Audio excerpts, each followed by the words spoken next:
उमर साहब यहाँ देखिए सर।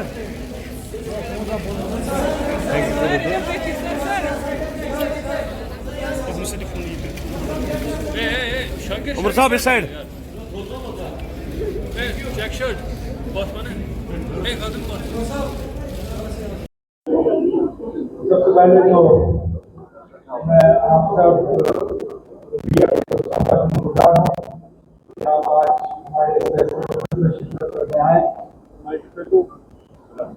पार्लियामेंट इलेक्शन खत्म होते ही हमने इन असेंबली इंतखाबात के लिए तंजीम की तरफ से अपनी शुरुआत की और हमें लगा कि सबसे ज़्यादा ज़रूरी हमारे लिए अगर हम वोटर को नेशनल कॉन्फ्रेंस के हक में वोट डालने के लिए कन्विंस करना चाहते हैं तो हम क्या लेके लोगों के पास जाएंगे।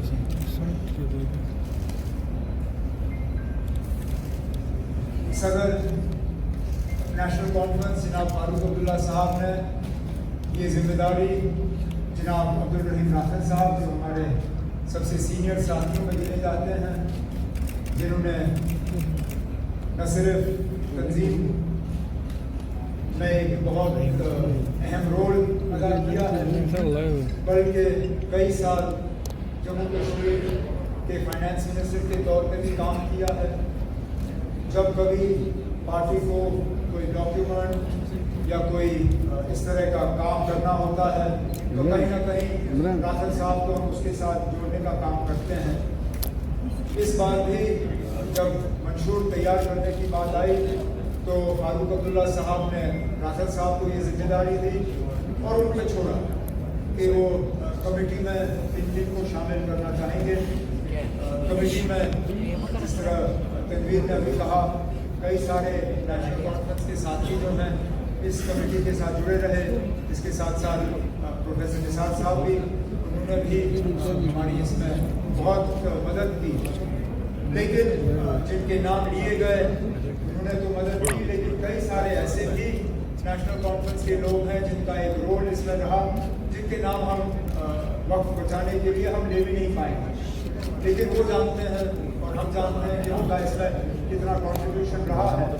और मैं अपनी तरफ से, चेयरमैन साहब की तरफ से, बाकी मेंबरों की तरफ से उनका भी इस रिपोर्ट के लिए शुक्रिया करना चाहता हूँ।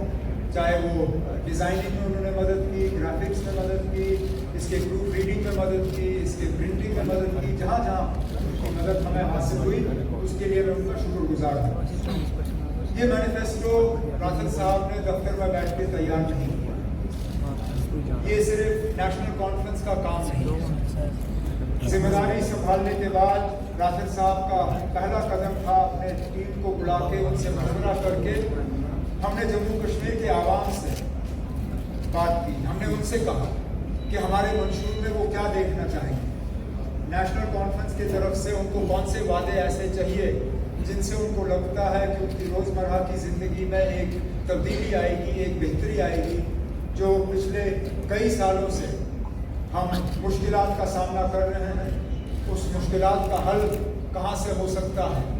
और जब राखल साहब और कमेटी के मेंबरों ने लोगों को ईमेल के ज़रिए और मैसेज के ज़रिए अपने सजेशंस भेजने पे जो है उन्हें एक दावत दी, तो हम उम्मीद कर रहे थे कि 5, 10, 15, ज़्यादा से ज़्यादा 20 लोग जो है इसमें मेहनत करेंगे। और आमतौर पे अगर लोग इसमें जवाब अगर देंगे भी तो वो एक नॉन सीरियस उनका रवैया होगा।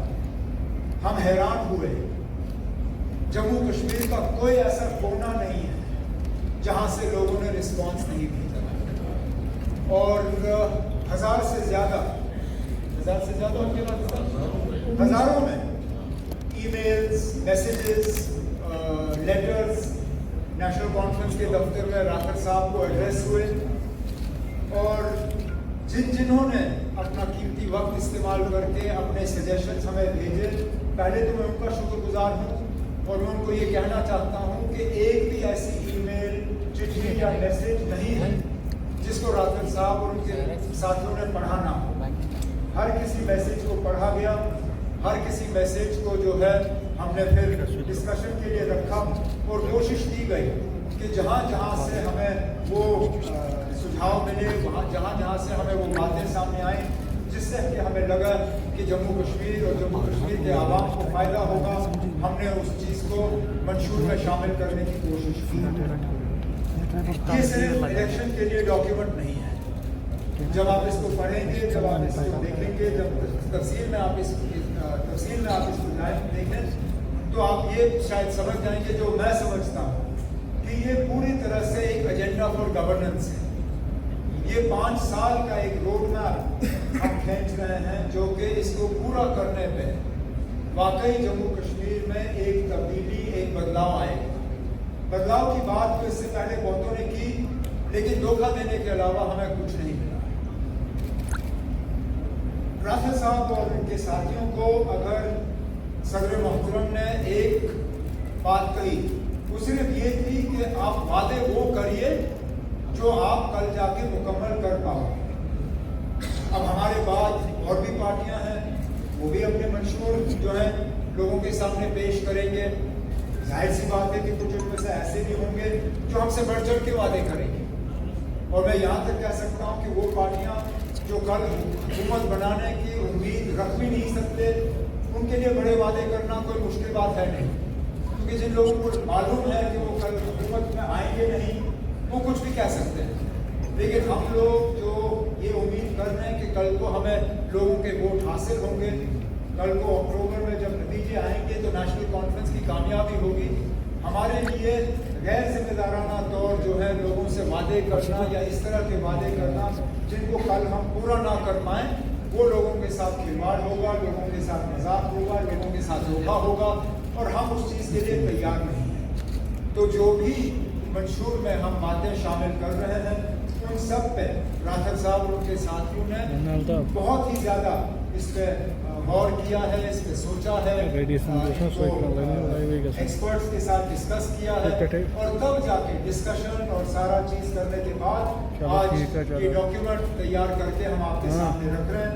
शायद पहले फेज के नोटिफिकेशन से एक दिन पहले इसको रिलीज करना, इससे ये हमारा जो पहला पेज है उसमें इंडेक्स है, इसमें पूरा हमारा जो हमारा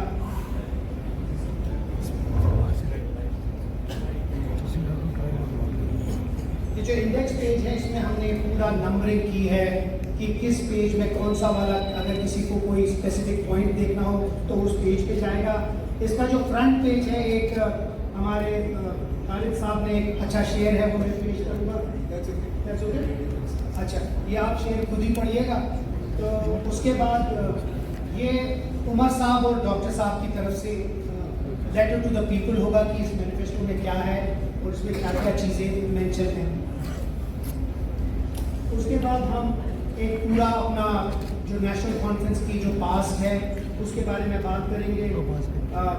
फुल फ्लैश गारंटी होगी इसमें कि हम क्या क्या चाहते हैं। हमें मौका दिया तो पहले दिन से हम लोगों की खिदमत करने की जो है तैयारी में हम लगे हुए हैं। मैं अब अपने साथियों से कहूँगा कि एक एक करके वो आपको जो 12 हमने इसको डिवाइड किया हुआ है, क्योंकि मंशूर में तो पढ़ना और इसको समझना इतना आसान नहीं होता। लोगों में वैसे भी इतनी पेशेंस आज है नहीं, सब्र है नहीं। लोग ये जानना चाहते हैं जल्दी जल्दी कि आप हमारे लिए क्या कर रहे हो। तो इस मैनिफेस्टो को हमने 3 हिस्सों में जो है तकसीम किया हुआ है। एक में हम 12 जो अहम वादे हम लोगों के साथ कर रहे हैं, पहले हिस्से में हमने उन 12 वादों को जो है सामने लाया हुआ है। कुछ हद तक हमने उनको समझाने की कोशिश की है। उसके बाद जो उसके साथ जो हम एडिशनल कमिटमेंट्स करने जा रहे हैं, दूसरे हिस्से में हम लोगों को शामिल किया हुआ है। और तीसरे हिस्से में जो लोग डिटेल में समझना चाहते हैं कि आखिरकार अगर हम किसी चीज़ का वादा कर रहे हैं तो उसको हम पूरा किस तरह से करेंगे, हम उस चीज़ को किस तरह जो है लोगों के सामने पेश करेंगे। तीसरे हिस्से में हमने हर चीज़ को डिटेल में लोगों को जो है वोटरों को समझाने की कोशिश की है। तो आज इस प्रेस कॉन्फ्रेंस के जरिए हम सिर्फ उन 12 जो अहम हमारे पॉइंट्स हैं, जो गारंटीज हैं, उन 12 गारंटीज को आपके सामने रखेंगे। उसके बाद पूरी मैनिफेस्टो आपके साथ जितने हम कॉपीज अभी तक तैयार कर सके वो हम आपके साथ बांटेंगे। डिजिटल कॉपीज आपको जितनी भी चाहिए होंगी इस प्रेस कॉन्फ्रेंस के बाद व्हाट्सएप के जरिए, ईमेल के जरिए, मैसेजेस के जरिए हम वो डिजिटल कॉपीज आपको दे देंगे और आप इस मैनिफेस्टो की जो है फिर एनालिसिस आप खुद कर सकते हैं। उर्दू और हिंदी में जो है इसकी ट्रांसलेशन की जा रही है और 2-3 दिन के अंदर अंदर इसका उर्दू ट्रांसलेशन और हिंदी ट्रांसलेशन जम्मू के कुछ इलाकों के लिए ये दोनों तैयार करके हम वोटरों के पास जो है इसको पहुंचा देंगे। तो करें शुरू ये हमारा सर, लाइव पेज होगा जो मैनिफेस्टो का है। हेलो उसके बाद hello this is live sir. 5 अगस्त 2019 के बाद बेरोजगारी को कम करने की तो बातें की गई, लेकिन उसमें कोई कमी नहीं हुई बल्कि बढ़ गया। रिक्रूटमेंट में धांधली हुई, नौजवानों को नौकरियां मिली नहीं। राथर साहब और उनकी टीम ने इसमें बहुत मेहनत करके एक कॉम्प्रिहेंसिव इसमें हम यूथ के साथ वादे कर रहे हैं किस तरह हम अनएम्प्लॉयमेंट का जो प्रॉब्लम है उसको एड्रेस करने जा रहे हैं। चौथा जो हमारी गारंटी है, आजकल अगर आप देखें कहीं पर भी आप जाएं तो अगर लोगों की शिकायत रहती है वो बिजली को लेकर रहती है, पानी को लेकर रहती है। बिजली कहीं है नहीं, लेकिन बिजली के बिल आपको वक्त में मिलते हैं और रोज कहीं ना कहीं बिजली की कीमत जो है वो बढ़ाई जा रही है। बिजली और पानी की जो तकलीफ है लोगों को है, इसके बारे में भी एक कॉम्प्रिहेंसिव गारंटी लेके हम लोगों के सामने जा रहे हैं कि किस तरह लोगों की जो परेशानियां हैं बिजली और पानी को लेके इसको हम किस तरह एड्रेस करेंगे। इसमें एक खास वादा जो हम लोगों के साथ कर रहे हैं वो 200 यूनिट मुफ्त बिजली का, और जैसे मैंने आपसे इससे पहले कहा कुछ लोग तो इससे ज़्यादा वादा करेंगे, वो उन तक है, लेकिन जो लोग कल हुकूमत में होंगे नहीं वो कुछ भी कह सकते हैं। हम जानते हैं कि गैर जिम्मेदाराना वादा अगर हमने करना होता सिर्फ लोगों को अपनी तरफ खींचने के लिए तो इस 200 को हम 1000 भी कर देते, लेकिन वो जम्मू कश्मीर के लिए मुमकिन नहीं होगा, वो लोगों के साथ धोखा होगा। तो हमारी जो फाइनेंशियल पोजीशन है उसको देखते हुए राथर साहब और उनके साथियों ने ये कॉम्प्रिहेंसिव इलेक्ट्रिसिटी और वाटर के लिए जो वादे हैं वो लोगों के सामने रखे हैं। सोशल वेलफेयर को लेके एक खास गारंटी हम लोगों के साथ कर रहे हैं। इसमें EWS के तहत हमारी माएँ बहनें हैं उनके की मदद के लिए 5,000 रुपये महीने का एक रिलीफ का पैकेज वो है। इसमें मुफ्त सिलेंडर फराहम करने की बात मैं माफ़ी चाहता हूँ, इसमें एक प्रिंटिंग में एक गलती आई है। हमने इसको 6 तो लिखा है, लेकिन नेशनल कॉन्फ्रेंस की तरफ से हमने 12 सिलेंडर का लोगों के साथ वादा किया हुआ है। हम 12 सिलेंडर जो है लोगों को फराहम करने का काम जो है इलेक्शन के बाद जो इकोनॉमिकली वीकर सेक्शंस हैं उनको हम ये सिलेंडर जो है फराहम करेंगे। इसी तरह ट्रांसपोर्ट और बाकी चीज़ों में लोगों को एक रिलीफ देने के लिए ये हम वादे जो हाँ विडो पेंशन्स ये भी बढ़ाया हुआ है, ये सारा आपके सामने है। इसके बाद अगर आप देखें तो पब्लिक डिस्ट्रीब्यूशन सिस्टम को लेकर लोग आज नाराज हैं। राशन का स्केल उनका कम किया गया है, राशन उनको मिलता नहीं। जहां राशन के डिपो से उनको चीनी दी जाती थी आज वो चीनी नहीं दी जाती। राशन के डिपो से उनको केरोसिन मिलता था, केरोसिन नहीं दिया जाता। पब्लिक डिस्ट्रीब्यूशन सिस्टम को और ज़्यादा मजबूत करने के लिए, पब्लिक डिस्ट्रीब्यूशन सिस्टम के जरिए लोगों को राहत पहुंचाने के लिए ये भी एक कॉम्प्रिहेंसिव गारंटी के तौर पे हमने लोगों के साथ जो है कुछ वादे किए हैं जो आपके सामने हैं। ड्रग्स की फिक्र हम सबको है और इसका हम बार बार जो है जिक्र करते आए हैं कि इसका एक कॉम्प्रिहेंसिव और कोहेसिव एक प्रोग्राम हमें तैयार करना होगा। ड्रग एडिक्शन को जो है न सिर्फ कम करने के लिए बल्कि अपने बच्चों को, अपने बच्चियों को इस बीमारी से पूरी तरह से आज़ाद करने के लिए तो एक खास गारंटी अलग से हम वॉर अगेंस्ट ड्रग एडिक्शन पे जो है नेशनल कॉन्फ्रेंस की तरफ से हम लोगों के साथ ये कर रहे हैं। एग्रीकल्चर और हॉर्टिकल्चर हिस्टोरिकली ये हमारे की इंडस्ट्रीज रहे हैं टूरिज्म के साथ। इनको और बढ़ावा देने के लिए, इनको बचाने के लिए, इनको और मजबूत करने के लिए एक कॉम्प्रहेंसिव प्रोग्राम फ्रूट, सैफरन, इन सब चीज़ों को लेके यहाँ पे जो है नेशनल कॉन्फ्रेंस के मैनिफेस्टो में इनका जिक्र किया जा रहा है। इसमें मिनिमम जो असेसमेंट जो सेकंड पॉइंट है, हमारी ये कोशिश रहेगी, क्योंकि लोगों की एक बहुत बड़ी शिकायत ये है कि हमारा सेब अब जम्मू कश्मीर के बाहर बिकता नहीं है, क्योंकि कम ड्यूटी पे बाहर से सेब जो है लाए जा रहे हैं। इस सिलसिले से बचाने के लिए भी हम मरकज़ के साथ काम करके अपने ग्रोअर्स जो हैं उनको जो है बचाने का काम करेंगे। हेल्थ, रोबस्ट हेल्थ इंफ्रास्ट्रक्चर, ये भी आपके सामने है, including a comprehensive health policy, medical trust particularly for terminal elements, terminal disease. लोगों की माली हालत जो है बहुत खस्ता है, और खासकर जब कैंसर जैसी बीमारियां होती हैं तो लोगों को कैंसर और इन बीमारियों से के लिए इलाज हासिल करना बड़ा मुश्किल होता है। उसके लिए एक मेडिकल ट्रस्ट कायम किया जाएगा ताकि cancer, heart disease, kidney transplant के लिए एक इंश्योरेंस का एक कवर को मिले, और उनके लिए फिर इलाज जो है हासिल करना ज़्यादा आसान होगा। और भी इसमें डिस्ट्रिक्ट्स और सब डिस्ट्रिक्ट को लेकर हमने बातें की हुई हैं। टूरिज्म इंडस्ट्री, माइनिंग, इस सेक्टर को अगर देखें तो हर एरिया के साथ कहीं ना कहीं ये टच कर जाता है। माइनिंग की एक बहुत बड़ी शिकायत लोगों की यही रही है कि दरियाओं से अगर रेत निकालना हो, पत्थर निकालना हो, तो हमारे लोगों को इस चीज़ की इजाज़त नहीं दी जाती।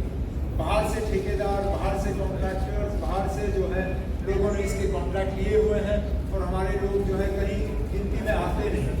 तो टूरिज्म इंडस्ट्री और माइनिंग को लेके हम कुछ खास कमिटमेंट जो है लोगों के साथ कर रहे हैं।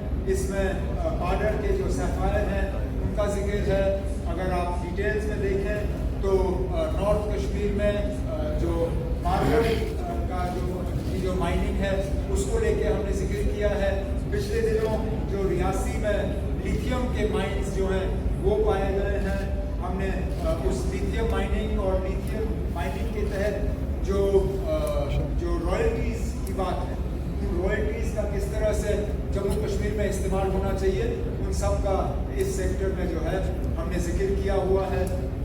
इसके बाद तालीम को अगर हम लेके बात करें तो एक कॉम्प्रहेंसिव पैकेज तालीम को लेके वो आपके सामने है। इसमें हमारे लिए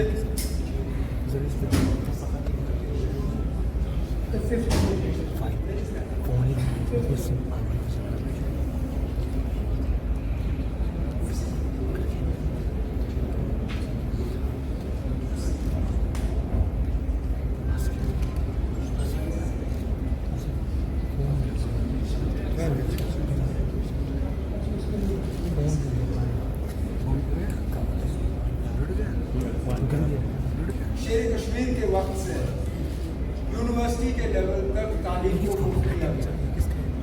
आहिस्ता आहिस्ता इसको काट के मुफ्त तालीम अब लगभग उन्होंने जम्मू कश्मीर से जो है हटा दिया है। नेशनल कॉन्फ्रेंस ने अपने मंशूर में, हालांकि इसमें जिक्र हुआ नहीं है, इनसे थोड़ी सी चूक हो गई है। नेशनल कॉन्फ्रेंस की तरफ से मैनिफेस्टो में हमने दोबारा कॉलेज के लेवल तक मेल स्टूडेंट्स के लिए और पोस्ट ग्रेजुएट लेवल, यूनिवर्सिटी के लेवल पर दोबारा मुफ्त तालीम जो है यहाँ के बच्चियों को फराहम करने का वादा नेशनल कॉन्फ्रेंस की तरफ से किया गया है, ताकि बच्चियों को तालीम हासिल करने में किसी तरह की कोई परेशानी ना हो। उसके साथ साथ और एजुकेशन को लेके बातें हैं जो आपके सामने हैं। Comprehensive plans for Srinagar and Jammu cities, आप सब शहर से ताल्लुक़ रखते हैं, शहर के हालात आपको मालूम है। यहाँ आधा घंटा बारिश होने के बाद हमारी सड़कों की क्या हालत है वो आपके सामने है। स्मार्ट सिटी के नाम पे काम बहुत किए गए हैं, लेकिन उनका फ़ायदा यहाँ के लोगों को पहुँचा नहीं है। सैटेलाइट सिटीज़ की बात हुई, लेकिन उस पर कोई काम नहीं हुआ। हुआ, खास जम्मू और श्रीनगर शहर को डीकंजेस्ट करने के लिए एक खसूसी गारंटी जो है हमारे तरफ से लोगों के साथ किया जा रहा है।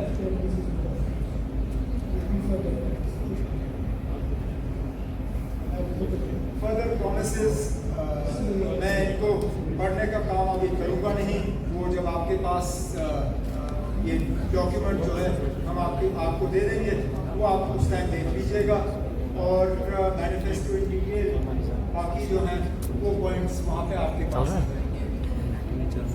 हमारे तरफ से कमेटी की तरफ से कोशिश की गई है कि कोई ऐसा सेक्टर ना हो जिसको टच ना किया गया हो, कोई पॉपुलेशन ग्रुप ऐसा ना हो जिसके साथ पिछले कई सालों से नाइंसाफ़ी जो की गई है उस नाइंसाफ़ी को दूर करने की बात हमारे तरफ से ना की गई। हमने अपनी तरफ से कोशिश की कि ऐसा एक डॉक्यूमेंट, एक विजन डॉक्यूमेंट हम लोगों के सामने पेश करें जिससे कि लोगों को लगे कि वाकई आने वाले 5 साल अगर नेशनल कॉन्फ्रेंस को मिले यहाँ हुकूमत करने के लिए तो वाकई एक नया कश्मीर, जिस नया कश्मीर का एक जो हमें विरासत में बाबा कौम शेर कश्मीर ने हमारे हवाले किया, अगर हम उसको अमली जामा पहना पाए तो हम पहना पाएंगे अगर हमने इस रोड मैप, इस एजेंडा को जो है मुकम्मल किया। और मैं नेशनल कॉन्फ्रेंस के सदर के तरफ से जम्मू कश्मीर के आवाम से गुजारिश करना चाहता हूँ कि वो हमारे मंशूर को देखें, बाकी पार्टियों के मुकाबले में हमारे मंशूर को तोलें और उसके बाद फैसला करें कि आने वाले 5 साल किसके हवाले किए जाने चाहिए। हम उम्मीद करते हैं कि जम्मू कश्मीर के जो वोटर हैं अपने वोट का सही इस्तेमाल करके हमें 5 साल का मौका देंगे ताकि जो जो गारंटीज और जो जो वादे हमने लोगों के साथ किए हैं वो हम पूरा करके ही अपने आप को दोबारा इंशाल्लाह लोगों के सामने पेश करेंगे। यही शुरू में मैं आपसे कहना चाहता था। अब अगर इसके बाद आपके मंशूर को लेके कोई सवाल हो तो मैं उन सवालों का आपको जवाब देने की कोशिश करूँगा। The reality is, as we mentioned right in the beginning, that we have a fight on our hands to get our powers back. And we have no doubt in that we will succeed. At the very least, in the first instance, we will get a state back for Jammu and Kashmir. Within the state, all the powers that are required to fulfill these promises are with the government of Jammu and Kashmir. And we will fulfill these promises. We only have to go so far as to remind the Supreme Court of India that the government of India has promised the Supreme Court that statehood will be restored to Jammu and Kashmir. In the unlikely event that government of India is not willing to do it of its own will, we will go to the Supreme Court and we will get justice from there, but statehood will be restored and these promises will be given. Sir 370 के मामले पे कहाँ तक हम उसमें कामयाब होंगे मैं अभी कह नहीं सकता हूँ क्योंकि बातचीत अभी शुरू हुई नहीं। बातचीत होने दीजिए, उसके बाद हम देखते हैं हम कहाँ तक उसको पहुँचा पाएंगे। 370 के लिए लड़ेंगे। सुप्रीम कोर्ट के इस फैसले से पहले क्या सुप्रीम कोर्ट का ऐसा फैसला नहीं आया था जिसमें उन्होंने 370 को अपहोल्ड किया था? तो अगर इससे पहले 3 बार सुप्रीम कोर्ट के तरफ से 370 को अपहोल्ड किया जा सकता है और उसके बाद इस फैसले से वो 3 फैसले बदल गए, क्या हम ये उम्मीद नहीं कर सकते कि कल को ऐसे हालात बनेंगे जबकि सुप्रीम कोर्ट का ये फैसला जो है आने वाला कोई सुप्रीम कोर्ट उसको चेंज करे? अगर 3 फैसले के बाद भी बीजेपी ने हार नहीं मानी तो क्या हम एक फैसले के बाद हार मानेंगे? हमने कभी ये नहीं कहा कि रातों रात हम ये कर पाएंगे, लेकिन हम ये लड़ाई छोड़ने के लिए भी तैयार नहीं हैं। हमने कहीं पे भी लोगों से ये नहीं कहा कि आप हमें वोट दे दो तो कल हम ये चीज़ें जो है हासिल करेंगे, लेकिन हम लोगों को ये यकीन दे रहे हैं कि इन मामलों पे हम खामोश नहीं रहेंगे, इस लड़ाई को हम छोड़ेंगे नहीं। बीजेपी को 10-20 साल लगे, चलिए ना, हम 10-20 साल की बात नहीं करेंगे, लेकिन हमें उम्मीद है कि हालात इस मुल्क में बदल जाएंगे और हम अपना ये वादा जो है पूरा कर पाएंगे।